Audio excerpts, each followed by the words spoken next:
Okay, two quick common mistakes I see people make when it comes to weight loss. The first one is treating it too much like a diet, thinking that you have to transform what you eat, have salads, and just cut out all your favorite foods, giving your family other things that they like, and you're sitting there eating your lettuce. And that's not going to help you to make a long-term change. You're going to end up feeling restricted and deprived, and then probably end up overeating, binging, over drinking at the weekend.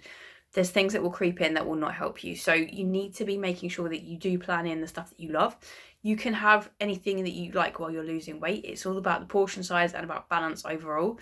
Obviously, we want to be eating healthy foods most of the time, but make sure you plan in some of the stuff that you really love and just fitting in the very best of what that is, making sure you're not wasting calories on snacks and biscuits and things that aren't actually worth it, but making sure you do save some calories for things that you do really enjoy. Looking at your week ahead and thinking, if you're out for dinner, if you're meeting a friend, you might have a piece of cake, whatever you want to do that is going to be really enjoyable in that moment, and it's 2-3 things in the week that you can just think, yeah, that's kind of more of a treat, I'm a bit more relaxed, I'm going to enjoy that. And then you feel less restricted, less deprived, and you can feel focused and on track the rest of the time. Fit in what you love, and you'll make much better progress long term from doing that. Listening to your thoughts around the rest of the time as well, making sure you're telling yourself that you can always have what you want when you want it. You're not restricted, you're just choosing the healthy option now, and that's because you want to feel the best you can possibly feel, and you're going to enjoy other treats in the future, and you're going to make amazing progress.